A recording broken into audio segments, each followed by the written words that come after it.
Bom dia, queridos. Bom dia, bom dia. Vamos falar com Deus esta manhã. Vamos pedir a Deus que Ele nos direcione nessa palavra e que possamos aqui cumprir o propósito do Senhor. Vamos falar com Deus. Que bom que você já está aí. Compartilha, por favor. Alexandro, Aline, Dercy, Fabrício, Delma, Dacinha, Bia. Aquele abraço, aquele forte abraço a todos, minha mãe. A todos sejam bem-vindos. Vamos compartilhar essa live aí. Começa já fazendo isso. Nós vamos estudar agora o livro de Romanos, capítulo de número 7. E é importantíssimo que você possa nos ajudar aí, sabe, lendo esse capítulo, sabe, estudando comigo, aprendendo algo, sabe, novo, para que possamos ser edificados. Diz assim, o versículo de número 1: Não sabeis vós, irmãos, pois eu falo aos que conhecem a lei, que a lei tem domínio sobre o homem, enquanto ele vive. Vamos falar sobre esse texto. Enquanto você acha aí, enquanto você pega a tua Bíblia, eu oro por você. Vamos lá? Pai eterno, Deus soberano, eu quero te agradecer, Senhor, por esta manhã, por esse dia tão lindo, tão extraordinário que o Senhor nos concede. Quero que o Senhor venha estar conosco, quero que o Senhor direcione as nossas vidas, para que possamos aprender um pouquinho mais do teu amor, da tua graça, do teu perdão sobre as nossas vidas. Ó Senhor, perdoa-nos, purifica-nos, porque, como diz Paulo aqui no capítulo 7, o bem que quero fazer, esse não faço, o mal que não quero fazer, esse está à porta do meu coração, e quando vejo, já fiz. Senhor, nos perdoa, nos limpa, nos restaura, nos torna, Senhor Deus, melhores pelo poder da Tua palavra, o poder transformador. Já diz o Evangelho do Senhor lá no livro de João, de que conhecereis a verdade e ela vos libertará. Que o Senhor nos ajude nessa libertação, nesse crescimento, nesse aprofundamento da Tua palavra. Em o nome de Jesus, Senhor, abençoa cada vida, cada coração, a empresa desse meu amigo, dessa minha amiga, abençoa os negócios, abençoa os afazeres de cada um dos teus servos, abençoa mesmo, Senhor, esteja repreendendo toda enfermidade, toda depressão, toda tristeza. O espírito da morte não vai tocar na nossa casa. Esse espírito de depressão, espíritos que trazem opressão por ordem do medo, nós repreendemos da nossa casa, não aceitamos da nossa casa, em o nome de Jesus. Todo espírito de depressão, espírito de medo, nós repreendemos no nome de Jesus. No nome de Jesus. Oh Senhor, vem sobre as nossas vidas, vem sobre os nossos corações, produza-nos um dia, um tempo maravilhoso de bênção, de colheita.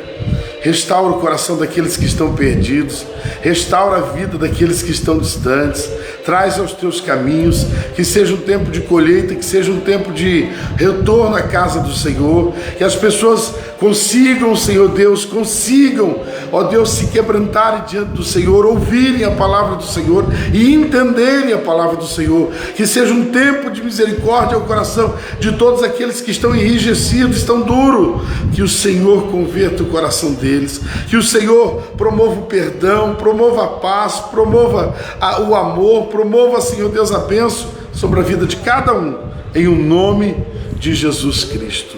Amém? Glórias a Deus. Muito bom dia para você, que a paz do Senhor esteja e habite dentro do seu coração.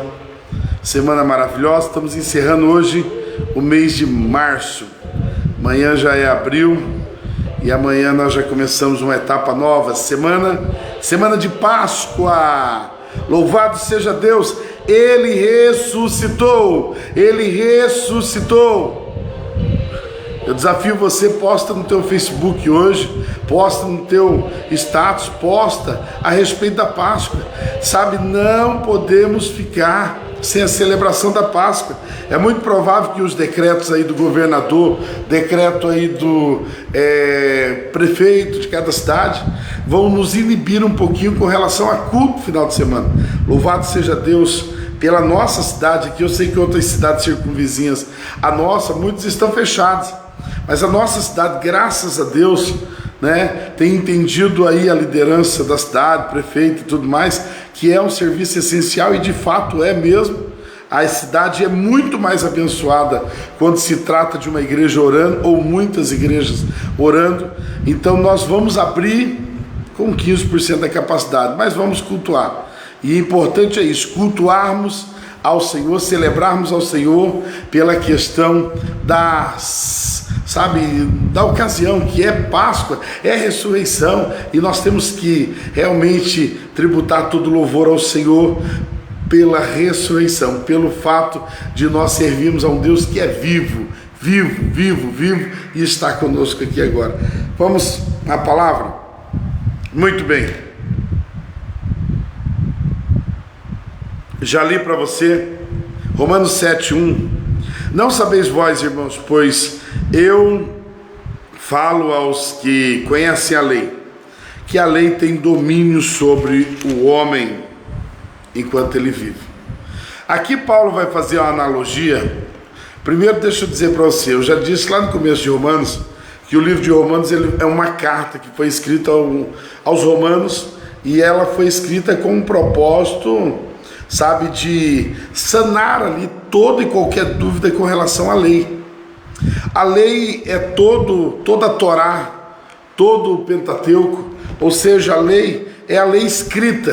Quando se fala de lei, é a lei escrita, é a palavra de Deus escrita. Então, a palavra de Deus escrita, ela é boa, perfeita. Ela é perfeita, ela é boa e perfeita. Só que o coração do homem não é perfeito. Não é perfeito. Ele conheceu o pecado, infelizmente. Então, o que Paulo vai falar aos romanos, e isso serve para nós hoje, porque ainda há muitas mentes que estão aprisionadas pela lei. Há muitas mentes que há muito tempo dizem, eu não consigo fazer isso porque a acusação bate na minha porta todos os dias.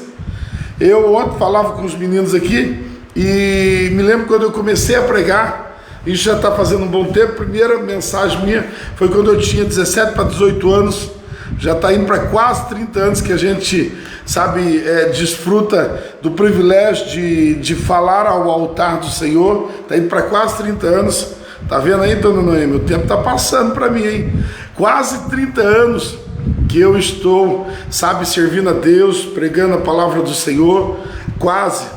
E eu me lembro que as primeiras vezes, que isso hoje ainda não passe, mas hoje eu aprendi no Espírito Santo do Senhor que eu sou livre em Cristo Jesus. Sou livre, Cristo me libertou. Mas quando eu subia para pregar as primeiras vezes, a acusação era terrível. Era terrível. Você é pecador, você tem isso, você tem aquele outro defeito, você não pode estar aqui pregando. Irmãos, eu quase não conseguia falar. Uma guerra espiritual na mente, porque você é um pecador, porque você é duro de coração, porque você é ruim, e vinha falando. Irmãos, às vezes isso acontece conosco. Às vezes a pessoa não consegue ser feliz no casamento porque há uma acusação do inferno na cabeça da pessoa.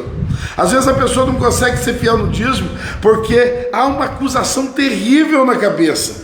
Às vezes a pessoa não consegue adorar direito porque o acusador está ali dizendo: você adorando, mas você é pecadora, mas você não presta.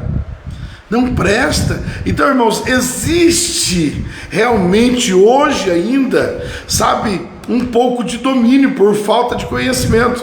Por isso que é importante falar um pouquinho da lei, por isso que é importante falar sobre o livro de Romanos, porque ainda hoje as pessoas estão cativas, presas nesse pensamento da lei, porque a lei é perfeita, mas nós somos errados. A nossa carne, ela ainda opera nela a força do pecado, ainda. Isso vai passar, já eu te explico melhor. Mas ainda opera, o poder do pecado. Então isso vai passar. O que Paulo vai falar aos romanos aqui é exatamente isso. Vocês conhecem a lei, e Paulo aqui vai exaltar esse conhecimento, ou seja, Paulo vai falar: vocês, romanos, não é, e judeus, vocês conhecem a lei, vocês conhecem, e é porque vocês conhecem que eu estou dizendo para vocês a respeito disso. Então Paulo ali vai fazer uma analogia a respeito da lei e de nós, seres humanos. Veja como que Paulo vai fazer. No versículo 2 diz assim: porque a mulher que tem marido está ligada pela lei ao marido, enquanto ele viver, mas se o marido morrer, ele está livre da lei do marido. Então, assim, enquanto seu marido viver, se ele se casar com outro homem, enquanto seu marido viver, se ela se casar com outro homem, será chamada de adúltera. Mas se o seu marido morrer, ela está livre da lei, e assim não será adúltera, mesmo que ela venha casar-se com outro homem. Portanto, meus irmãos, também vós tornastes mortos para a lei pelo corpo de Cristo, para que chegasseis a ser de outro, do que foi ressuscitado dentre os mortos, a fim de que desse mais frutos. Amém? Louvado seja Deus. Olha que texto maravilhoso. Mas aqui é preciso você analisar primeiro que ele está falando na analogia do casamento. Mas aqui ele não está falando para casais. Aqui não é a palavra de uma reunião de casais. Aqui não é uma palavra em que deve se subentender só a questão do casamento. Paulo aqui está falando só para o homem, para a mulher. O casamento então não é para mim, solteiro. Não, não é isso. Para você solteiro essa palavra também serve, porque aqui ele está usando de analogia. O que é uma analogia? Ele está usando, sabe, de algo que nós conhecemos, de uma cerimônia que nós conhecemos, que é a cerimônia do casamento, que é, sabe, o casamento. Ele está usando dessa simbologia para falar conosco, porque você entende qual é o papel do marido, qual é o papel da esposa. E por você entender isso, é o que Paulo está então fazendo uma analogia. Ele está fazendo, sabe, uma simplificação da palavra, para que você entenda. Então, assim, qual é a figura aqui? Primeiro, eu devo entender assim: Paulo está dizendo que a questão do casamento é até que a morte nos separe. E de fato, irmãos, o casamento é até o final da nossa vida. Se você é casado, que nem eu sou casado com a Leia, morreu, acabou o compromisso. O compromisso se encerra no casamento. Mas lá na glória, não, lá nós teremos o corpo glorificado. O casamento, ele é para o corpo físico.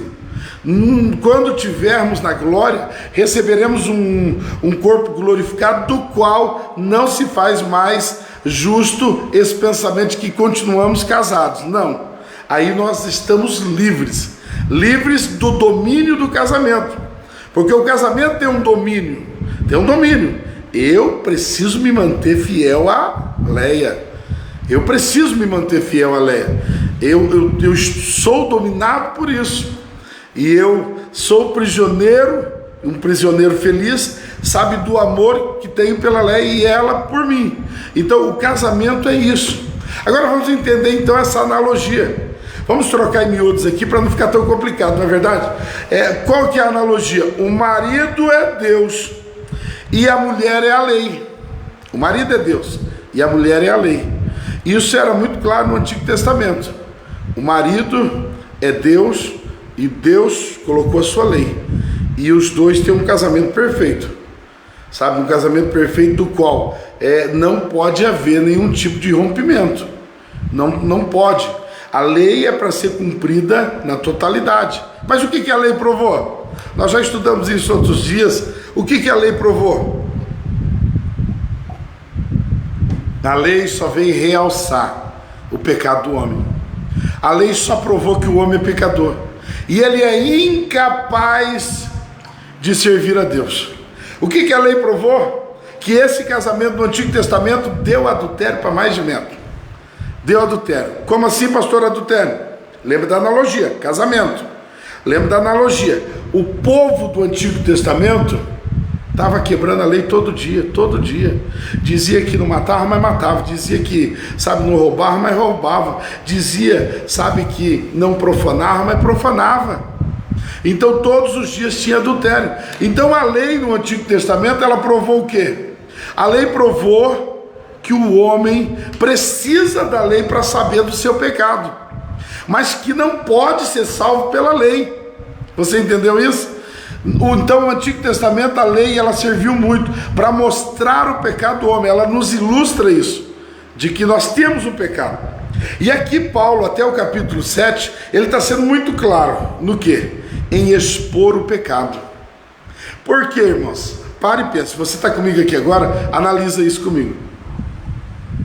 Eu preciso saber do pecado, da profundidade que esse pecado pode me levar, de onde esse pecado pode me arrancar, sabe? Eu preciso saber em todas as dimensões, sabe, a gravidade do pecado.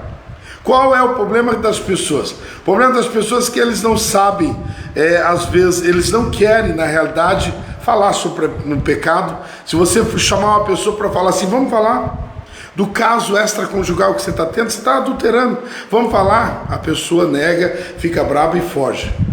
Você vai chamar uma pessoa para tratar a questão do homossexualismo, vamos falar a respeito dessa prática que você está tendo do mesmo sexo, é um negócio que a Bíblia tem um comentário a respeito disso, um ensinamento a respeito disso, a pessoa vai fugir.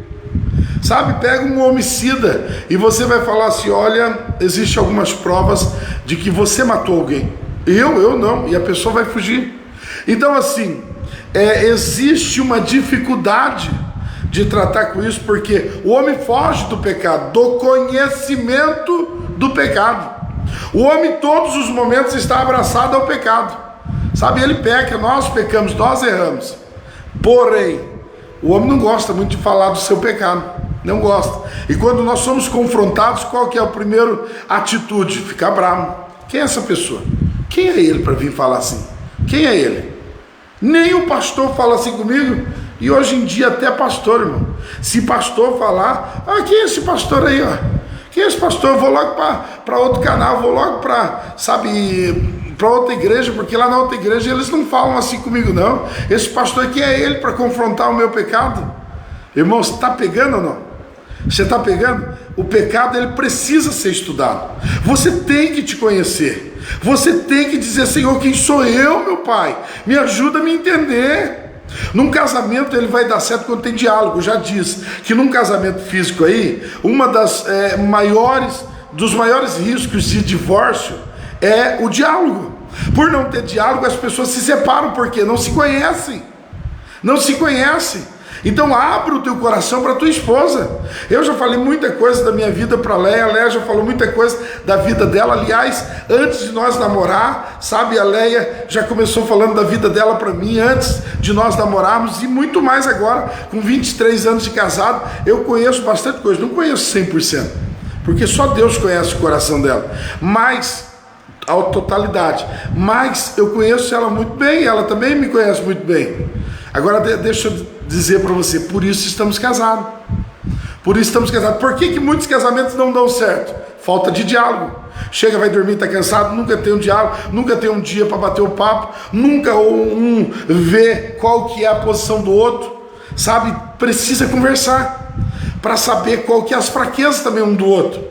Porque eu não sou 100% forte, eu tenho as minhas fraquezas, tenho as minhas quedas, tenho os meus dias que, sabe, a esposa tem que ser ultra, super, mega compreensível, e ela é. Então, irmãos, o casamento é um mistério, é um negócio de Deus. Já diz Cláudio Duarte que é um ringue. O casamento é um ringue. Eu gosto dessa fala dele, porque ali pode acontecer tudo, irmão. É bater, ser nocauteado.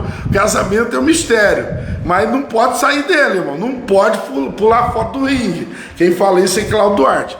Deixa eu dizer para você. Então essa analogia é legal, porque eu preciso conhecer o pecado, e é isso que Paulo vai falar na carta aos Romanos até agora. Você vai ver que no capítulo 7 ele abre a alma, ele abre, ele se expõe, e ele diz assim, queridos, eu estou falando de mim. É como se Paulo falasse assim: queridos, eu cheguei numa profundidade que agora eu estou escrevendo de mim, eu estou falando de mim. Olha o que Paulo está fazendo. Então aqui, na primeira analogia do casamento, nós vamos entender que Deus representa, sabe, o marido, e a mulher é representada aqui pela lei, mas ele diz que estão ligados e há um domínio, até que morra. Agora entenda a analogia aqui, ó. Olha para você ver que eu li para você até o capítulo 7, até o versículo 4. Se, porém, a mulher morrer, ou o marido morrer, o casamento é dissolvido, não tem mais domínio, acabou. Agora ele está livre ou ela está livre. Você entendeu isso? Está livre. Se quiser casar de novo, que case. Você entendeu? E é exatamente isso que vai acontecer. Sabe, a transição do Antigo para o Novo Testamento, Paulo vai ilustrar com isso. Olha que coisa extraordinária. Olha que coisa extraordinária. Porque a palavra do Senhor vai nos mostrar que Jesus veio e ele morreu. E ontem eu falei para você exatamente a respeito do nosso sepultamento, não é? Para você entender de Deus, viver Deus, você precisa ter um sepultamento. Você tem que morrer para Cristo, ou com Cristo, melhor entendendo. Você tem que morrer. Nenhum cristão que, sabe, se diga cristão, ele pode estar vivo demais. Irmão, você tem que ser, entre aspas, um morto-vivo. Eu morri para o pecado e eu vivo para Cristo. É esse o pensamento. Então, se você não tem um sepultamento, sempre as pessoas vão estar falando assim: ó, você viu fulano? O fulano caiu de novo, fulano não conseguiu ficar na igreja. Por quê? Ele não morreu, irmãos. Ele marcou o seu funeral, mas ele mesmo não foi. Está entendendo? Como que é a analogia do funeral? É batismo. O batismo simboliza o teu funeral. Você morreu para o pecado. Pegou? Então, analisando aqui agora essa, sabe, transição do Antigo para o Novo Testamento, Jesus, ele morre na cruz do Calvário, e aquele que crê em Jesus e sepulta sua vida com Jesus, ele automaticamente ressuscita com Jesus. Por isso que essa semana é boa, porque nós falamos de ressurreição. Eu já fui, no meu espírito, já fui ressuscitado com Jesus. Irmãos, eu morri, mas eu já ressuscitei, e essa semana eu estou celebrando que Jesus Cristo vive comigo, e que eu vivo com Cristo. Nós somos um só pensamento. Eu estou em Cristo, eu tenho a mente de Cristo, como Paulo dizia. Pegou essa? Então assim, ó, Antigo Testamento, entenda agora, para você não ficar aí, o que o pastor quis dizer? Entenda agora. No Antigo Testamento o pensamento era assim: Deus, ele era o marido e a mulher, ela era a lei. Mas o Antigo Testamento, ele completou a sua obra em Jesus. E Jesus morreu. Tendo Jesus morrido, quando ele morreu, o que aconteceu? Rompeu com a lei. Houve literalmente um rompimento com a lei. Não tem mais lei. Rompeu isso, sabe? Jesus morreu, exemplificou que a lei, ela foi completamente desassociada, sabe, de Deus, no sentido de trazer salvação. Veja bem, a lei é perfeita e ela é necessária. A lei escrita, a palavra escrita é necessária. Não digo isso de forma contrária de maneira alguma. Porém, o que pode trazer a salvação é somente agora esse novo relacionamento. E qual é o novo relacionamento? O relacionamento que agora tenho com Cristo, porque agora o marido é Jesus. E qual que é, sabe, a mulher? A mulher naturalmente será a figura do Espírito Santo, que vai atribuir, ou que ela vai ministrar graça sobre as nossas vidas. Graça. Então no Novo Testamento nós vamos ver que o marido é Jesus. E esse casamento que nós temos quando aceitamos Jesus é com o Espírito Santo do Senhor. É o Espírito Santo que vai traçar o limite de fidelidade. Já disse aqui esses dias de que existe um árbitro dentro do nosso coração. Existe um árbitro. E não adianta, irmão, a pessoa falar assim: eu não sabia que era pecado. Sabe. sabe? Porque dentro do seu coração tem o Espírito Santo e ele vai dizer para você quando você pecou. Geralmente quando você peca, você tem vergonha. Quando você peca, você tem vergonha de orar a Deus. Você fica com vergonha de Deus. Por isso que as pessoas quando pecam demais, elas deixam de orar. Porque elas estão com vergonha. Ela se afasta, ela recua, ela não vem na igreja, ela não quer tomar ceia, ela não quer falar sobre o assunto. Quando fala sobre o assunto, cai o semblante dela. Por quê? Ela sabe que o pecado fez mal para ela. Então, irmãos, existe um árbitro, o Espírito Santo. Ele sabe, o grande composto do Novo Testamento. É o Espírito Santo que traça o nivelamento da graça de Deus em nossas vidas. Só tem como você conhecer a graça de Deus se você tiver o pleno conhecimento do pecado. Porque o pleno conhecimento do pecado te levará ao pensamento de que você precisa de Deus. É isso que Paulo vai dizer na sequência do capítulo aqui, porque ele vai falar que o pecado lhe enganou, ele vai falar que o pecado, ele sabe, é grave, mas daí no capítulo 7, versículo 15, ele vai começar a dizer dele. Ele vai falar, porque o que eu faço não o permito, pois o que eu quero, isso não faço, mas o que odeio, isso faço. Ele está dizendo dessa luta, desse conflito que ele tem entre a carne e o espírito. Porque, irmãos, vamos só dar uma revisada aqui. Eu preciso encerrar com você, mas eu quero dar uma revisada só para você não ficar também com dúvida. Quando analisamos esse conflito da carne que Paulo está falando, olha no versículo de número 20. Ora, se eu faço o que não quero, já não sou eu quem faço, mas o pecado que em mim habita. Então, eu preciso analisar com você que há um pecado aqui dentro.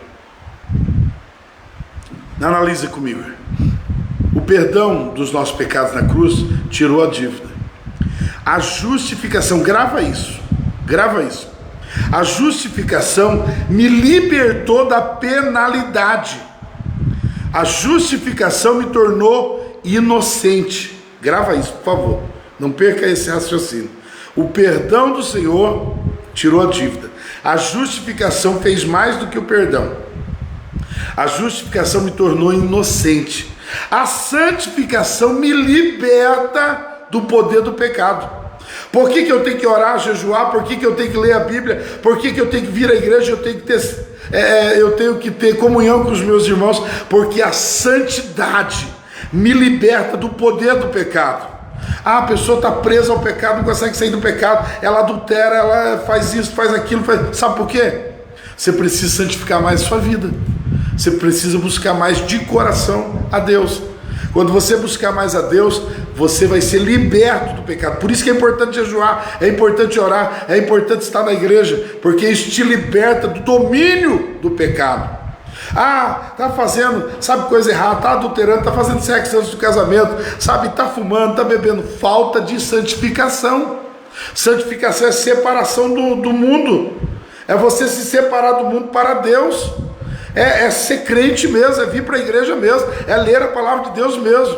Então, vamos de novo, o perdão tira a dívida, a justificação nos torna inocente, a santificação nos liberta do poder do pecado, e só a glorificação vai nos fazer sair da presença do pecado.